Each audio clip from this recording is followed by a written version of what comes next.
Bismillahirrahmanirrahim. Assalamualaikum warahmatullahi wabarakatuh. Alhamdulillah rabbil alamin. Wassalatu wassalamu ala sayyidil mursalin sayyidina wa nabiyina Muhammad wa ala alihi wa sahbihi ajma'in. Alhamdulillah kita pada malam ini dapat bertemu dalam program di Tirmizi Center dan kita menyambung pengajian kitab Sunan Imam Ad-Darimi rahimahullah. Dan malam ni kita sampai kepada bab yang ke-6, iaitu bab disebutkan oleh Imam Ad-Darimi, ma ukrima bihin nabiyyu sallallahu alaihi wasallam bihaninil mimbar. Satu mukjizat yang besar, mukjizat yang disebut oleh imam-imam hadis sebagai mutawatir. Maksudnya didengari, dilihat dan disahkan oleh keseluruhan sahabat yang ada di Masjid Nabawi pada waktu itu, iaitu mukjizat bagaimana pohon kurma atau batang kurma menangis dan mengeluarkan suara kesedihan. Dan kita akan baca kisah sekejap lagi. Jadi Imam Syafi'i dan juga imam-imam lain menyatakan bahawa inilah mukjizat antara yang terbesar, antara yang teragung.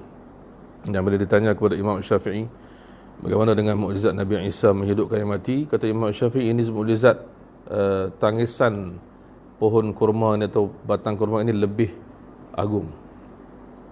Kerana apa? Kerana dia asalnya tak hidup pun. Dia kalau menghidupkan yang mati, dia asal hidup, mati dan hidupkan. Tapi batang kurma ni bukan manusia pun. Dia bukan orang dan dia bukan hidup macam kita. Tiba-tiba dia menangis.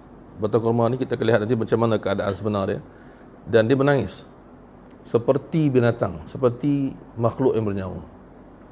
Maka Imam Syafi'i berkata, tiada Nabi yang diberikan mukjizat sehebat Nabi kita Muhammad sallallahu alaihi wasallam. So kita sekarang berada dalam bab ataupun satu tajuk besar, iaitu tentang tanda kenabian.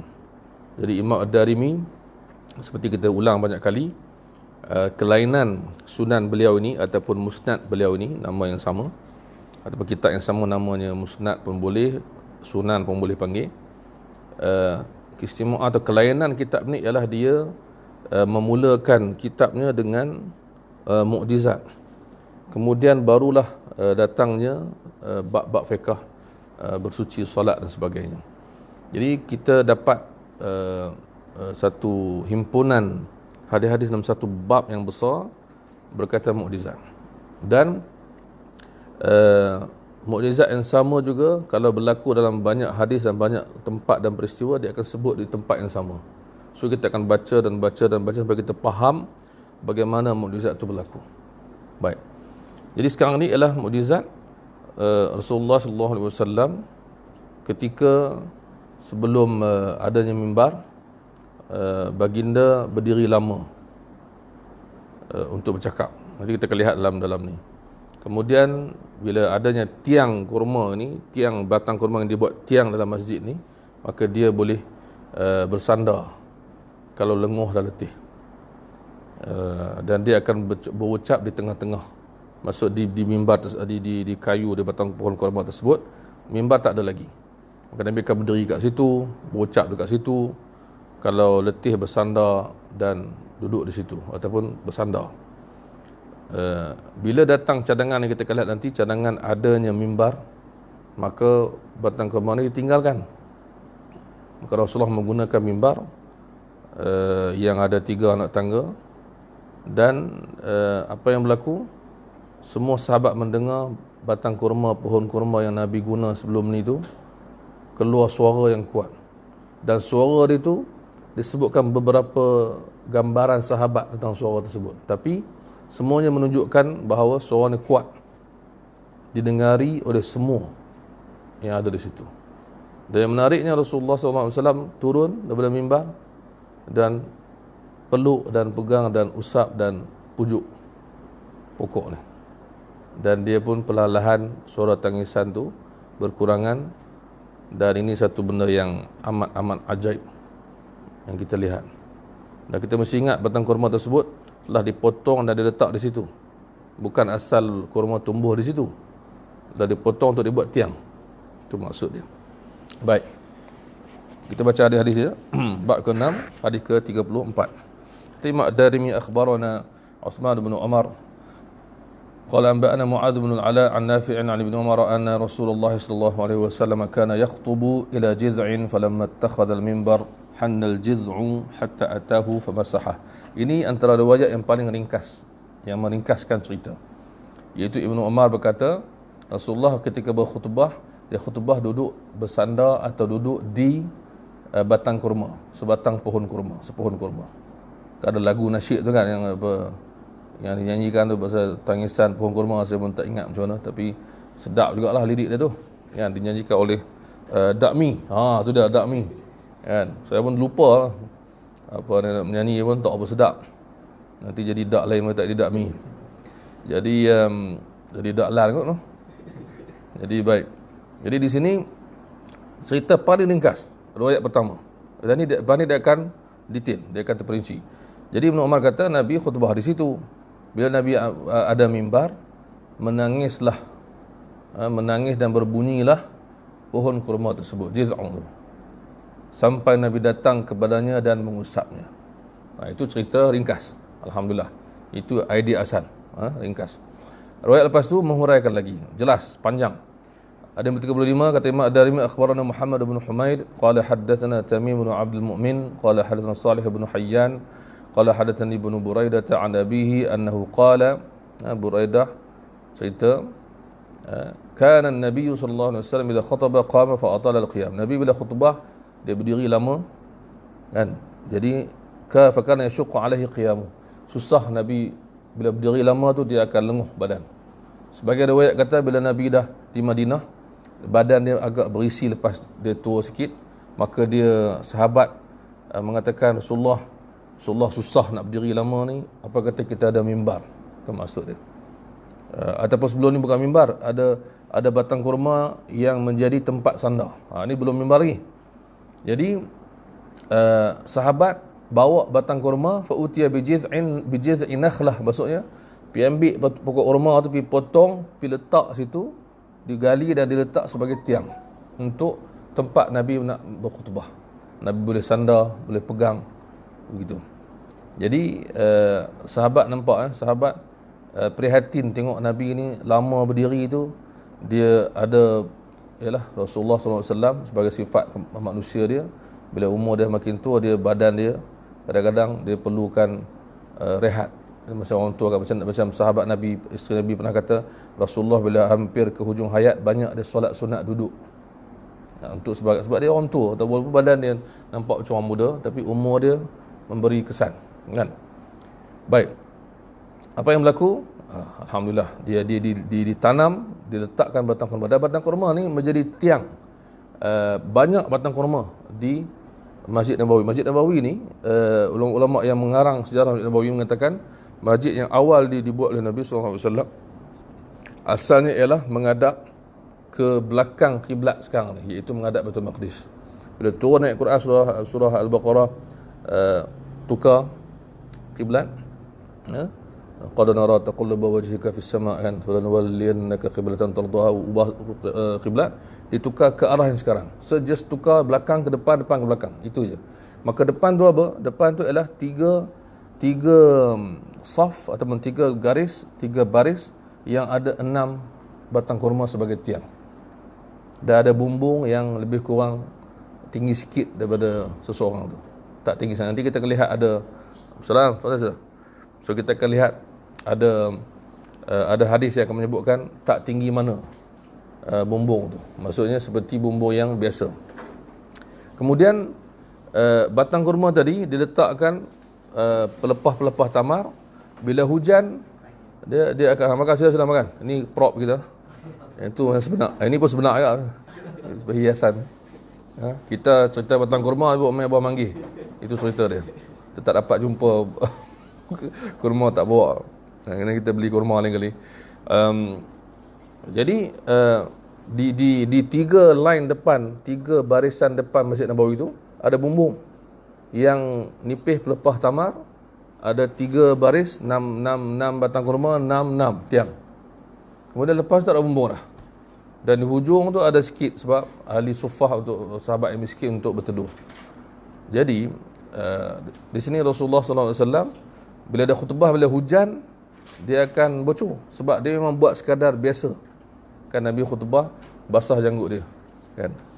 Selepas zaman Umar dan Osman, barulah masjid dibina dengan lebih besar, lebih kuat, lebih elok. Baik.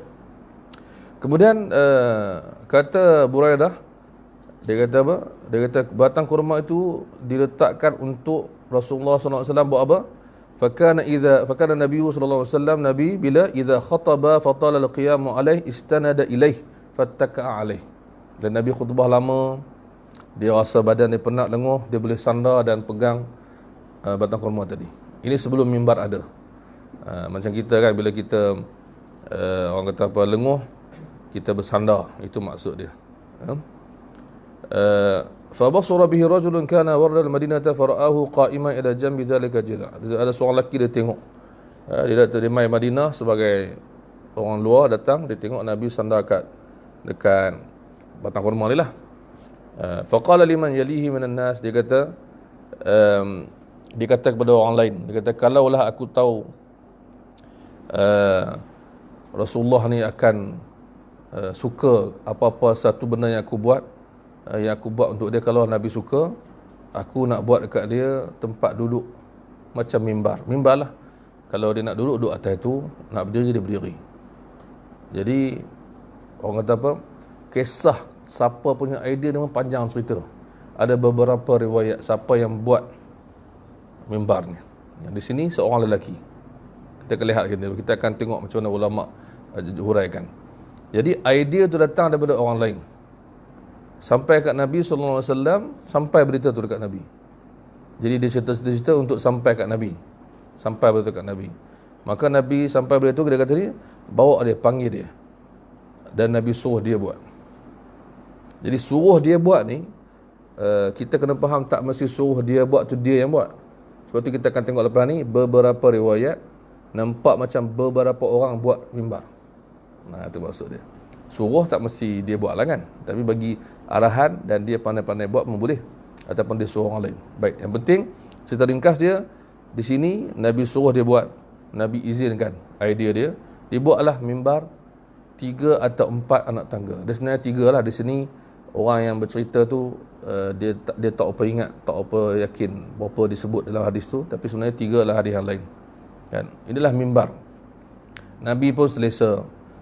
Jadi ketika mana falamma faraqan nabiyul jiz'a, Nabi bila Nabi dah tinggalkan batang kurma tadi dan guna mimbar, berlakulah mukjizat tadi, kan, iaitu jazi'al jiz'u fahanna kama tahinnu an-naqatu hina faraqahu Nabi sallallahu alaihi wasallam. Maka berbunyi tangisan atau jeritan macam unta. Nanti dia akan jelaskan unta yang macam mana. Ada riwayat kata unta yang anak dia dipisahkan daripada dia. Ada yang kata unta yang mengandung pada bulan ke-10, anak beranak lah. Jadi cerita begitu. Itu riwayat tu. Jadi selepas itu, apa yang berlaku sepanjang cerita dia, bila batang kurma ni menangis, menjerit dan sedih, menangis, semua orang dengar, Nabi turun daripada mimbar, Nabi pergi dan letak tangan dan Nabi cakap kepada dia. So ini kita panggil, bila kita baca beberapa hadis, dia ada lengkap melengkapi, ya kan. Bila kita baca hadis-hadis yang lain atau sebelum dan selepas, dia cuma sebut Nabi letak tangan dan berhenti menangis. Ni apa, pohon tadi berhenti menangis. So dalam riwayat yang kedua dalam bab ni, disebut Nabi cakap dengan dia. Tu cerita dia. Tidak dapat nak pelik Nabi cakap dengan semua benda lah, kan. Tak pelik lah, itu mukjizat Nabi, faham dan difahami. Nabi kata, ikhtar an aghrisaka fil makan alladhi kunta fihi fatakuna kama kunta.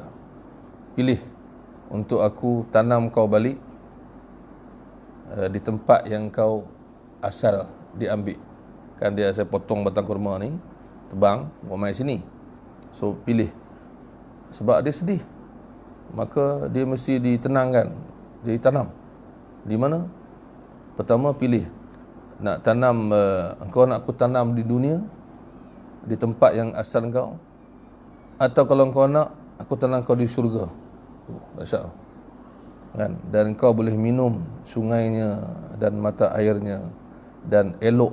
Maksudnya minum tu maksudnya disirami oleh air sungai syurga.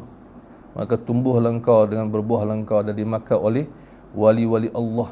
Maksudnya para orang yang soleh daripada buah engkau dan semuanya. Jadi dia jawab ya, kan? Maksudnya dia jawab pada Nabi SAW, kan? Nabi ditanya, dia jawab apa? Maksudnya Nabi tanya dia, kemudian Nabi cakap, baik, aku akan buat. So dia tak dengar jawapan dia. Itu maksud. Nabi kata, Nabi tanya dia, lepas tu dia jawab, orang tak dengar. Nabi kata, baik, aku akan buat. Itu maksud dia, kan? Kita hari ni bercakap dengan pokok, macam mana boleh? Kita bercakap dengan pokok, orang kata berat dia ni, kan? Nabi mukjizat. Kita cakap tu nak bagi pokok tu syok lah. Pokok ni dia bagi reaksi juga. Ada lah orang buat kajian, kan, reaksi kepada apa-apa. Jadi orang tanya Nabi, apa yang dia jawab? Rasulullah, dia kata dia memilih untuk aku tanamnya di syurga. Itu maksud dia, kan? Maksudnya apa ni, itu dialog yang tak ada dalam beberapa riwayat lain, yang maksudnya beberapa orang mungkin dengar, orang lain tak dengar, orang duduk kat belakang tak dengar dan sebagainya. Baik, itu cerita yang detail. Baik, riwayat ke-36. Hadis ke-36, akhbarana kata Imam Ad-Darimi, akhbarana Muhammad bin Katsir an Sulaiman bin Katsir an Zuhri an Sa'id bin Musayyib an Jabir bin Abdullah Al-Ansari annahu qala kana Rasulullah sallallahu alaihi wasallam yaqum ala jiz'in qabla an yuj'al al-minbar. Ini cerita sama. Nabi berkhutbah bersandar atau duduk di tepi pokok batang kurma sebelum ada mimbar. Selepas ada mimbar, pokok ni menangis. Tapi dia beritahu ni sampai kami semua dengar. Itu tambahan maklumat. Ada sebagian riwayat sebut orang di akhir saf di masjid pun dengar. So ni bukan bunyi kecil-kecil kat depan. Ini bunyi yang terlalu kuat, semua orang dengar. Itu maksud. Maka Nabi letakkan tangannya ke atas Nabi usap dan dia diam. So ini ringkas, cerita ringkas. Tadi cerita panjang. Nabi cakap dengan dia. Baik. Riwayat lepas tu pula riwayat ke-37 kata Imam Ad-Darimi, hadatsana Muhammad bin Katsir qala hadatsana Sulaiman bin Katsir bin Sa'id an Hafs bin Abdullah an Jabir bin Abdullah anhu qala. Hadis ni Jabir ni, tadi riwayat Jabir juga. Hadis ni berbunyi Nabi sallallahu alaihi wasallam berkhutbah pada satu batang kayu, iaitu pokok kurma tadilah, batang kurma yang dibuat sebagai tiang. Selepas dibuat mimbar, Nabi duduk atasnya, maka berbunyilah ia seperti tangisan al-ishar, iaitu unta yang dah mengandung 10 bulan. Itu maksudnya. Maka dia bagi tahu bunyi macam unta. Tadi unta umum, ni unta macam ni, nanti ada unta yang dipanggil khaluj. Khaluj ni ialah yang ditarik dan dipisahkan daripada anak dia. Sampai Nabi letak tangan dan dia diam. Baik. Hadis 38. Sebab dia lebih kurang kisah yang sama, tapi lafaz-lafaz dia membantu kita faham. Kata Imam Ad-Darimi, akhbarana Farwatu qala hadatsana Yahya bin Zakaria an abihi an Abi Ishaq an Sa'id bin Abi Karib an Jabir bin Abdullah anhu qala hanatil khashabatu haninan naqatil khaluj. Menangis dan berbunyi pokok kurma tadi seperti unta yang dipisahkan daripada anak dia. Dia bunyi. Dan ini cerita bunyi unta. Sekejap lagi ada riwayat lain yang cerita macam bunyi lembu. Ada juga. Maksudnya bunyi itu mirip macam-macam lah didengari oleh para sahabat. Hadis ke-39, akhbarana kata Imam Ad-Darimi, akhbarana Zakaria ibn Adi an Ubaidillah ibn Amr an Abdullah ibn Muhammad ibn Aqil an Tufail ibn Ubay ibn Ka'b an Abi annahu qala kana Rasulullah sallallahu alaihi wasallam yusalli ila jiz'in. Nabi salat dan Nabi khutbah dan masjid tu ada bumbung, ada batang. Ni diceritakan batang kurma ni menjadi tiang dan ada bumbung. Diceritakan oleh Ubay bin Ka'ab soal bumbung sekali. Okey. Maksudnya batang kurma 3 line tadi diletakkan pelepah tambah jadi bumbung. Itu cerita dia. Maka seorang lelaki berkata, seorang lelaki daripada sahabatnya berkata, ni tak ada nama lagi, seorang lelaki, maukah kamu Rasulullah menjadikan kamu satu yang kamu boleh berdiri di atasnya, semua orang nampak. Sebab tu hari Jumaat, sebab tu khutbah, sebab tu khatib dia elok duduk di tempat yang orang nampak, kan, yang tinggi atau orang nampak. Baik. Dan manusia boleh mendengar khutbahmu. Nabi kata, ya, boleh. Dibuatlah mimbar 3 anak tangga. Ketika buat mimbar, letak di tempatnya. Maka Nabi datang, Nabi naik mimbar. Maka Nabi tinggalkan batang kurma tadi. Maksud tak guna dah. Ketika itu berbunyi. Khar dia panggil. Khar ni bunyi macam lembu. Maksudnya jeritan. menangis. So tangisan ni tangisan yang kuat, yang jeritan itu maksud. Dia lebih kurang ada persamaan binatang-binatang ni bila dia menjerit dan menangis itu maksud. Sampai disebut di sini dia ada kesan pada kurma, batang pohon kurma tersebut. Sampai dia macam macam hidup dan merekah dekat batang kurma tu. So ini dahsyat ni kan. Ni bukan bunyi saja ni, ini ada pergerakan dan ada something kat situ. Kan macam kalau orang menangis dia keluar air mata dan sebagainya. Baik. Maka Nabi kembali kepadanya dan mengusapkannya sampai dia diam, kemudian Nabi kembali ke mimbar. Itu maksudnya. Kan. Kemudian yang menarik di sini, dia beritahu di sini, tadi dia beritahu pohon kurma ni ditanam. Dan tanam tadi maksud tanam akan ditanam di syurga, tapi tanam juga dekat dunia, tapi akan ditanam di syurga. Okey. Di sini dia beritahu Ubay bin Ka'ab ambil pokok batang kurma ni dan simpan sampailah dimakan anak-anak. Jadi ulama bincang, kalau ditanam, macam mana Ubay boleh ambil pula? Kan? Tapi dia beritahu sini ialah selepas satu ketika bila masjid orang kata apa, rosak sikit dan dibaiki, maka ditemui yang ditanam tadi. Itu maksud. Tanam di kawasan masjid juga, area masjid juga, bukan tanam di tempat asal, tanam kawasan tu juga, ditemui balik dan Ubay ambil. So taklah bercanggah. Tak bercanggah. Kalau orang kata bercanggah, ada riwayat kata tanam, ada riwayat tanam di masjid, ada riwayat kata Ubay ambil selepas itu. Itu maksud dia, selepas itu. Itu ulama yang uraikan. So memang dia habis dan dimakan anak-anak di rumah Ubay bin Ka'ab. Di syurga, masya-Allah lah, dia ada balik. Ya. Baik. Kemudian lepas tu juga kita tengok maklumat-maklumat yang kita boleh ambil. Riwayat yang ke-40, hadatsana Abdullah bin Sa'id, kata Imam Darimi, qala hadatsana Abu Usamah an Mujahid an Abi al-Waddaki an Abi Sa'id. Ini hadis Abi Sa'id. Tadi hadis Jabir, hadis Umar, hadis banyak. Sekarang hadis Abu Sa'id al-Khudri. Dia kata Rasulullah sallallahu alaihi wasallam berkhutbah dan bersandar kepada batang kurma, macam sama juga. Datang seorang lelaki Rumi, maksudnya asal Rom ataupun bukan orang Arab, ada bukan orang di situ, orang luar macam tadi, ataupun boleh jadi dia daripada kawasan yang bukan Arab masuk kawasan jajahan Rom. Dia orang Arab juga tapi bukan orang Madinah, macam tadi ya kan. Dia kata dia nak buat mimbar, aku nak buat mimbar Rasulullah, maka nak dia buat mimbar. Kemudian mimbar itulah, kata sahabat, itulah yang ada di zaman lepas zaman Nabi dan sebagainya, itulah mimbar dia. Satu mimbar dia. Falamma qama Rasulullah, Nabi khutbah, menangislah pohon kurma tadi. Seperti dia menangis, seperti dia tangisan merindui anaknya. So sekarang ni cerita dia, ulama bincang, kenapa dia menangis? Kerana dia rindu Rasulullah, itu maksud dia.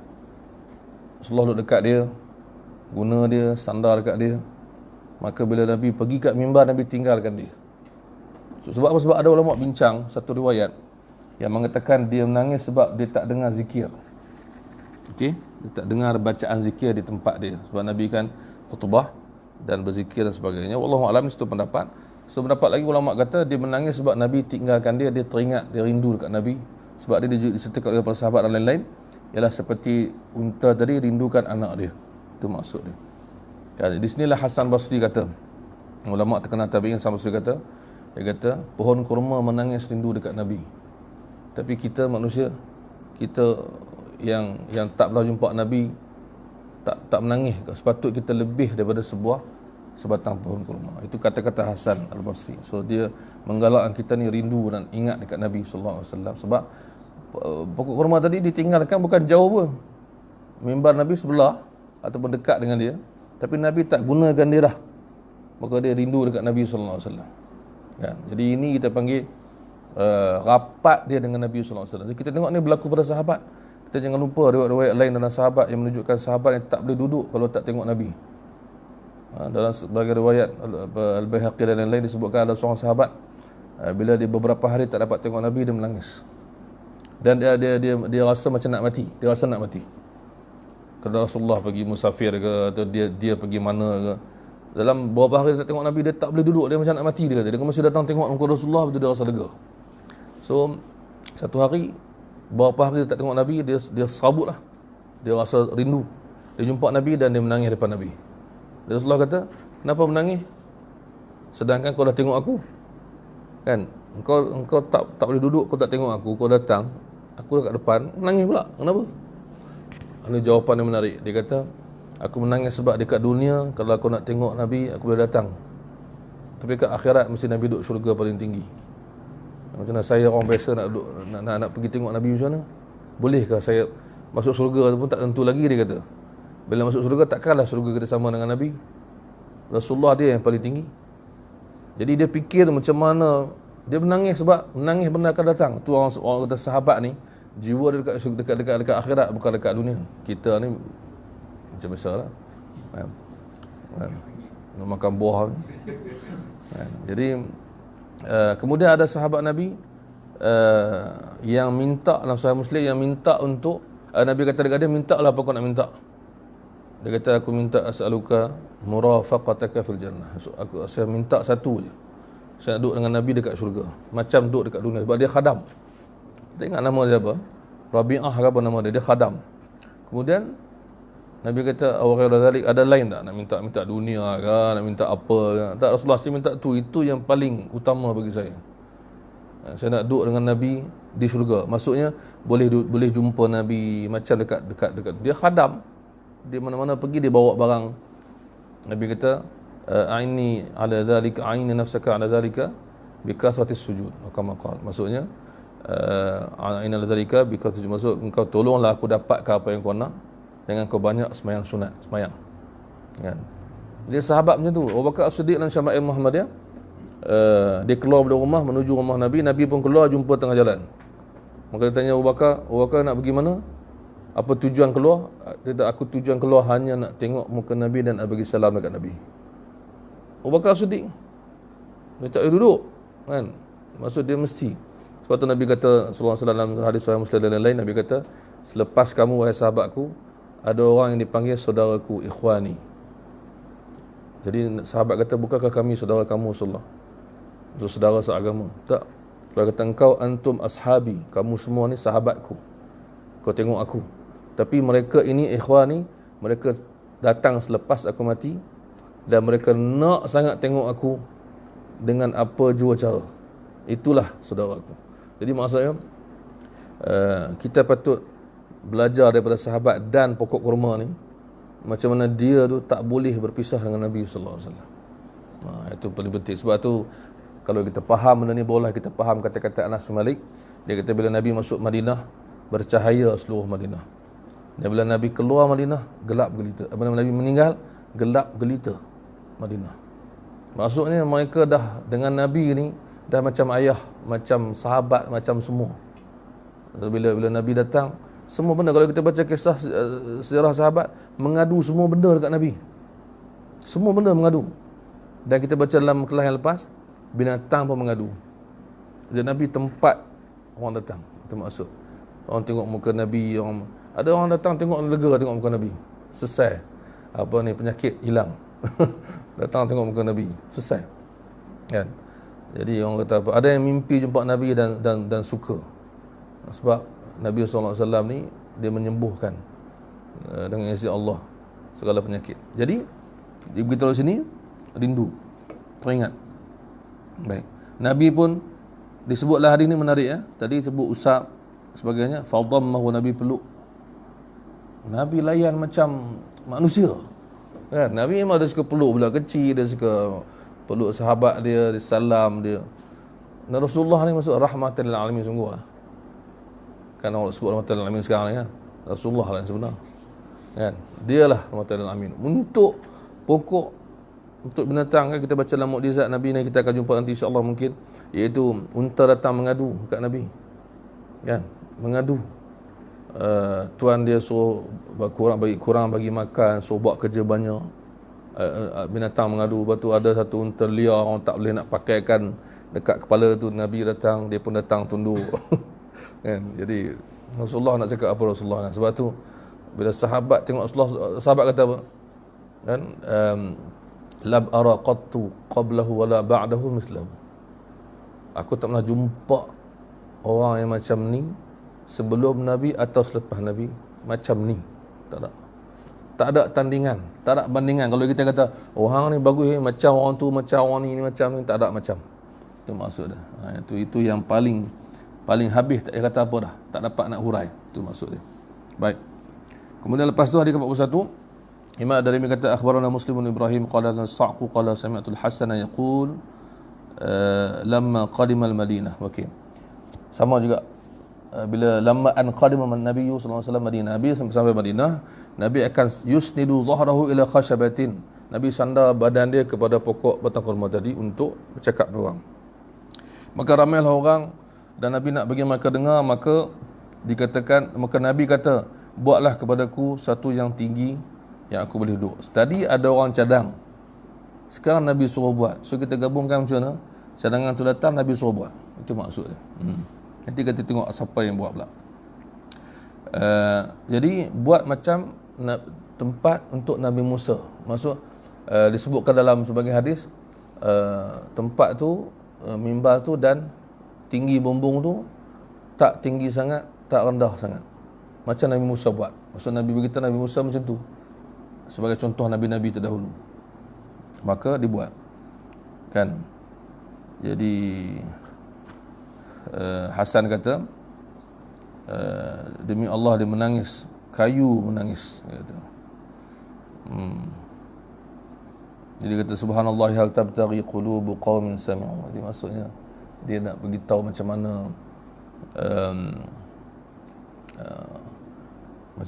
apa orang yang mendengar kisah ni sepatut jadi macam tu, kan? Itu maksudnya. Macam kita sebutkan tadilah dalam riwayat yang lain, Hasan kata, bagaimana dengan kita, kan? Pokok boleh menangis rindu dekat Nabi, kita macam mana? Itu ayat dia Hasan Basri. Jadi kemudian hadis ke-42, akhbarana Hajjaj bin Minhal qala hadatsana Hammad an Ammar bin Abi Ammar an Ibn Abbas an Ibn Abbas pula. Nampak Imam Ad-Darimi mengumpulkan kisah yang sama daripada riwayat yang berbeza. Ini antara kelebihan kitab kita.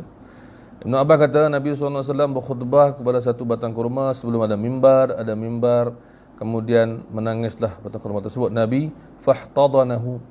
Ihtadan ni macam peluk dan apa orang kata apa, macam buatkan budak kecil nak bagi berhenti menangis, kan? Macam kita cukup berhenti diam-diam syushu itu, kan? Maka dibuat tu. Faqala law lam ahtadinhu la hanna ila yaumil qiyamah. Ini ayat ni cantik. Tak ada dalam riwayat sebelum ni. Dia kata apa? Nabi kata, kalau aku tak turun dan usap dia sampai dia diam, dia akan menangis sampai hari kiamat. Mana kalau Nabi tak buat, kita dengar sebab hari ni. Tu sahabat dengar tu, itu yang sahabat ni dia punya pergantungan hati pada Nabi tu kuat. Dia tengok semua ni. Sebab tu kalau ada orang kata mukjizat ni hanya untuk orang yang lemah iman, ni tak betul. Mukjizat untuk semua orang. Mukjizat ni menguatkan iman untuk semua orang. Kan? Bila adakah sahabat perlu benda ni? Sahabat dah beri marah, tapi bila ada, memang orang panggil apa? Full lah. Kan? Macam kita upgrade dalam game tu, upgrade sampai ke tahap dah full, boleh upgrade lagi. Itu maksud dia. Bukan maksud mukjizat ni hanya untuk orang yang lemah iman. Ada orang cakap macam tu. Tak. Bukan macam tu. Mukjizat ni adalah keberkatan, adalah kekuatan iman berlaku pada orang yang paling baik, iaitu para sahabat di depan mereka, yang menambahkan lagi. Bayangkanlah sahabat dengar, tengok semua, kesan kepada mereka, maka jadi orang yang terbaik, contoh ikutan kepada kita. Baik. Lepas tu pula 43 hanyalah riwayat yang sanad yang berbeza, tapi kisah yang sama daripada Anas bin Malik. Riwayat yang sama. Lepas tu pula bawah tu Sahal bin Sa'ad pula. Riwayat akhbarana Hajjajun qala Hammad an Thabit an Anas mithlihi Anas. Lepas tu akhbarana Abdullah bin Yazid qala hadatsana al-Mas'udi an Abi Hazim an Sahal bin Sa'ad. Sahal bin Sa'ad ni dia antara menarik bila cerita pasal mimbar ni. Dia adalah sahabat yang akhir sekali wafat di Madinah. So dia lah yang paling senior yang ada pada masa tu. Maka dia boleh jawab banyak soalan tentang zaman Nabi. Masa tu sahabat ramai dah meninggal. Dia meninggal kotak asal 87 Hijrah. So umur dia panjang. Dia antara sahabat, sebab ulama ada kumpulkan sahabat yang akhir meninggal di Madinah, Sahal. Yang akhir sahabat Sa'ad yang meninggal di Basrah, Anas. Anas meninggal 93 Hijrah. Bagi belakang. Dan semua sekali adalah Abu Tufail Amir bin Wasilah. Itu yang paling akhir semua sahabat tahun 110 Hijrah. 110. Sebab tu ada hadis kan Nabi kata tahun 10 Hijrah tu Nabi kata 100 tahun lagi semua akan yang hidup hari ni akan mati. Satu kurun. So 110 Hijrah habis semua. Kan? Jadi di sini sahabat Sa'ad hadis dia penting untuk cerita pasal apa semua sebab zaman tu sahabat dah mati tinggal dia je. Maka dia lah orang paling senior otai dekat Madinah tu. Semua benda dia boleh cerita. Engkau tak tahu, aku tahu. Dari mana datang semua. Bukan dia kata orang lain tak tahu, orang lain tak ada mati. Itu maksud dia. Sebab tu bila Abu Tufail yang kita kata dia yang lah meninggal tu, kan dalam Sahih Muhammadiyah dalam bab pertama ada hadis dia kata aku boleh bagi tahu muka Nabi macam mana dan tak ada orang dalam dunia boleh bagi tahu. Maksudnya zaman tu orang semua mati. Sahabat dah mati. Sebab tu cakap macam tu. Bukan dia cakap orang lain tak tahu, aku seorang yang tahu, tak. Orang lain dah meninggal. Kan dia bagi tahu. Hadis tu kan Nabi putih, Nabi indah dan tubuh dia sesuai semuanya. Kan? Tak ada lebih, tak ada kurang. Itu kata Abu Tufail, sahabat Nabi yang akhir sekali meninggal. Baik. Sahal kata hanatil khashabatu allati kana yaqumu indaha. Menangis dan merindui dan menangis ini pokok kurma tersebut yang Nabi dulu duduk sebelah dia. Maka faqama Rasulullah sallallahu alaihi wasallam ilaiha, Nabi pergi kat dia, letak tangan atas dia dan dia diam menangis. Itu ringkasan cerita Sahal. Bawah tu Anas bin Malik cerita pula. Kalau Imam Darimi akhbarana Muhammad bin Ahmad bin Abi Khalaf qala hadatsana Umar bin Yunus qala hadatsana Ikrimah bin Ammar qala hadatsana Ishaq bin Abi Talhah qala hadatsana Anas bin Malik anna Nabi Allah sallallahu alaihi wasallam kana yaqumu yawm al-jum'ati, Nabi khutbah hari Jumaat, fayusdidu zahrahu, sandarkan belakang dia kepada batang kurma yang awal tu, mansubi fil masjid, yang diletakkan yang dicacakkan diletakkan di masjid tu. Okey, fayakhdubun nas, Nabi khutbah. Datang seorang Rom yang kita kata tadi bahawa dia datang dari luar Madinah, berkata, maukah Rasulullah saya buat sesuatu yang kamu boleh duduk dan berdiri dan sebagainya, mimbar. Maka Nabi dia buat mimbar, ada dua anak tangga dan duduk di atas yang ketiga. Maksud tiga anak tangga lah. Tempat yang ketiga tu tempat Nabi nak duduk, kan? Tiga anak tangga, ketiga tu yang atas sekali Nabi duduk. Nabi duduk kat situ, kharal jiz'u ka khwaris thawr, bunyi macam lembu pula. Maksud jeritan tu kuat macam binatang jerit, itu maksud dia. Ada yang tafsirkan sebagai unta, ada yang kata macam lembu. So dia suara yang kita panggil jeritan tangisan, itu maksud dia. Mungkin kita kena dengar balik lagu tu lah, lagu Dakmi tu, dapat feel balik tu.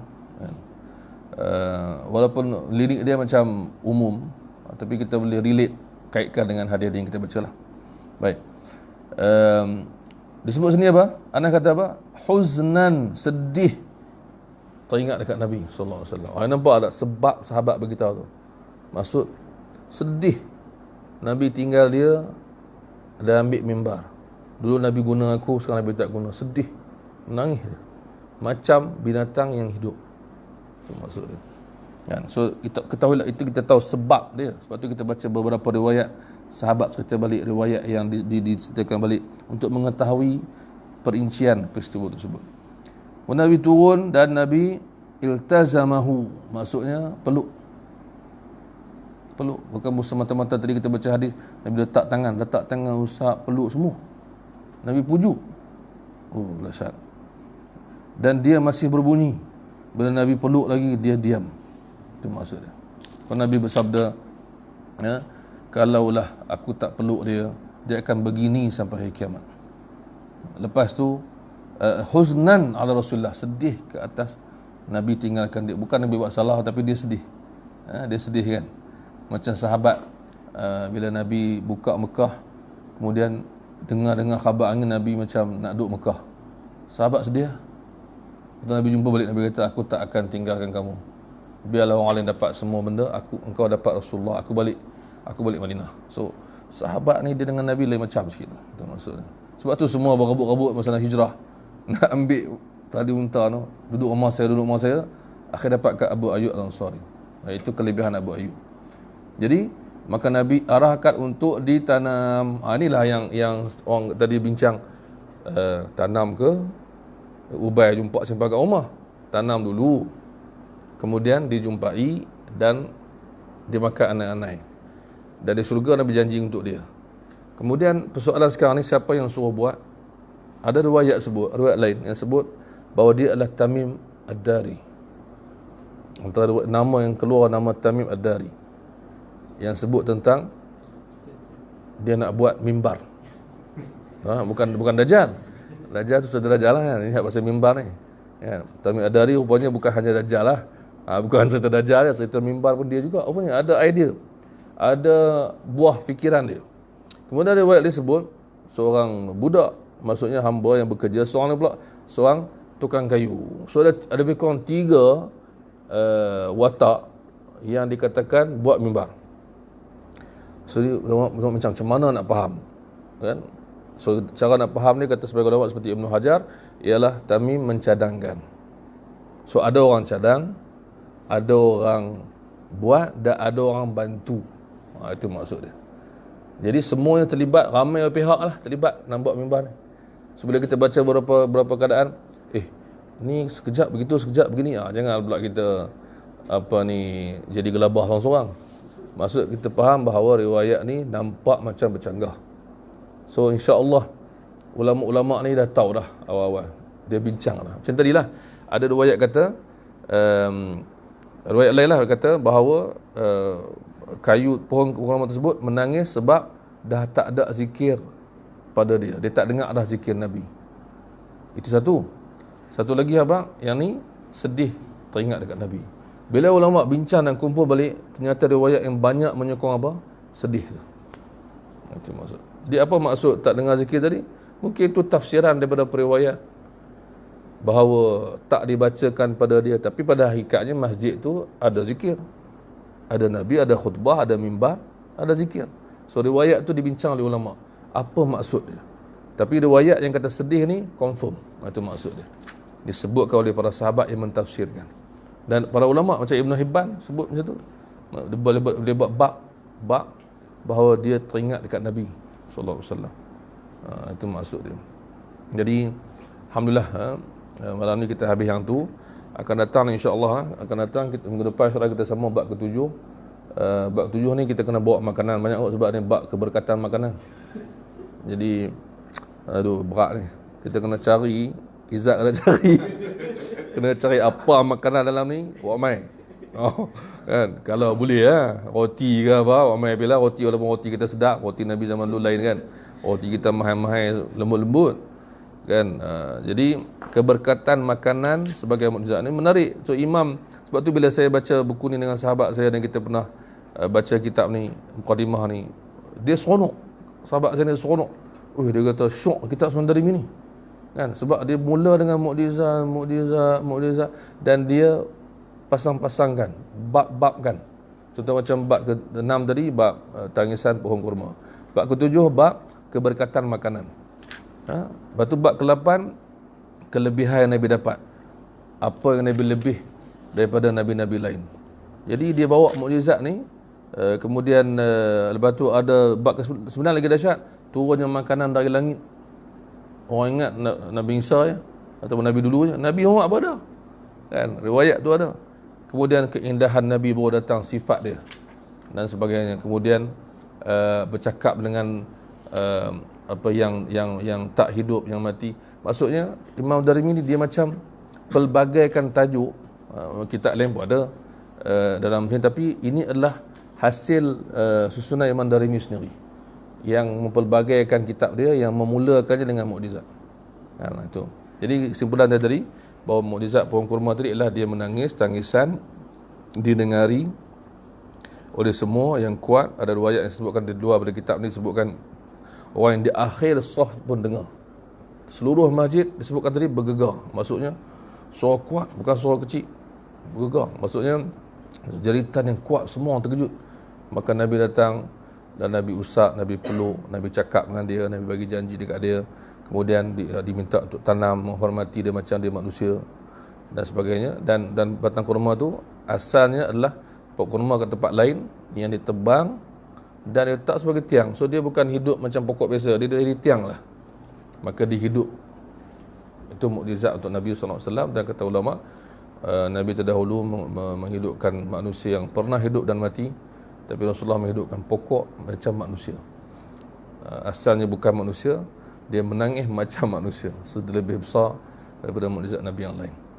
Wallahu a'lam. Sekatulah kita malam ni kita dah ambil sampai bab ke-7. Bab dia panjang juga bab 7 ni, dan kita pun tak bawa makanan malam ni. Jadi insya-Allah lepas kita tahu lah nak cari kambing lah apa semua ni, payah agak ni. Mungkin kita boleh beli kambing kecil-kecil tu makan. Kemudian bab ke-7 akan datang bagi yang ada kitab yang mengikuti. Akan datang ialah bab ke-7, bab apa yang dimulakan Nabi sallallahu alaihi wasallam dengan keberkatan makanannya. Hadis nombor 46. Wallahu a'lam. Ya. Ya. Ya. Dia tak beza. Dia penceritaan yang berbeza. Bukan soal kisah dia lain-lain. Ada yang dengar Nabi cakap, ada yang dengar dari belakang, ada yang tafsirkan bunyi itu macam tu, ada yang tafsirkan bunyi itu macam ni. Kata Imam Ibn Kathir dan lain-lain, Imam Baihaqi semua, ini Imam Ibn Abdul Bar dan lain-lain kata, ini mutawatir. Sebab dia dengar dari satu masjid. So tak ada persoalan tentang kesahihan dia. Persoalan ni ialah pentafsiran dan perincian. Jadi sudah pastilah orang yang duduk depan sekali, dia dengar lain. Dia tahu beberapa maklumat. Orang yang duduk tengah, orang yang duduk belakang sekali. Jadi itu je. Dia tak berbeza dalam bentuk sampai. Dan pasal tentang orang yang nak buat mimbar semua tu, itu bukan cerita yang mimbar tu, kayu tadi tu. Itu cerita sebelum tu. Betul tak? Sebelum berlaku yang tangisan tu. Sebab tu dibincangkan, ada orang kata, aku dengar orang ni cadang, aku dengar orang ni buat, aku dengar tukang kayu ni buat, aku dengar budak ni buat. Sebenarnya budak ni tolong tukang kayu tu atas idea daripada orang lain. So bila digabungkan, cerita tu nampak komplit. Itu maksudnya. Bukan maksud bunyi itu berbeza-beza menunjukkan riwayat tu kenapa kan. Kenapa riwayat yang masyhur tapi beza-beza. Tak, beza-beza ni adalah penceritaan rawi. Macam kisah yang kita baca dalam hadis 40 lah. Hadis nombor 2 kan. Jibril datang jumpa Nabi tu. Abu Hurairah cerita lain, Umar cerita lain. Kan? Jadi makna dalam beberapa kitab. Tapi cerita tu berlaku, semua orang tengok depan mata dia. Itu maksud. Hadis yang sahih diterima oleh semua. Itu maksud. Macam kisah ni. Mukjizat yang diterima oleh semua. So bunyi beza tu adalah sekadar pentafsiran telinga yang dengar tu. Semua dengar. Itu maksud. Kau tanya 10 orang, mungkin 10 orang beritahu cerita bunyi tu kuat macam tu, kuat macam ni, kuat macam ni. Semua nak just bagi perbandingan. Wallahu a'lam. Baik, insya-Allah sambung. Kita akhiri dengan tasbih kafarah, dan lepas ni insya-Allah bagi yang hadir ni boleh makan manggih. Yang mana hak duk tengok ni dan tak dapat mai pada malam ni, insya-Allah stok tu banyak, dan kita akan cuba mengekalkan sampai berkat sampai banyak hari lah. InsyaAllah siapa nak mai singgahlah pada masa tuan rumah kita ada, Izzat ada, ataupun hello dia mai. InsyaAllah manggih ni banyak. Sabtu ada kelas tu. Lepas tu Khamis ada Ustaz Raja. Ustaz Raja. Boleh ni siapa nak mai kelas Ustaz Raja. Zikir kan nak kenduri kan ni kan. Kemudian hari Ahad pun ada alhamdulillah surah Bukhari dan lain-lain.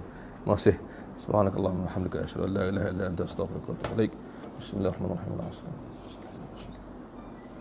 Salihat.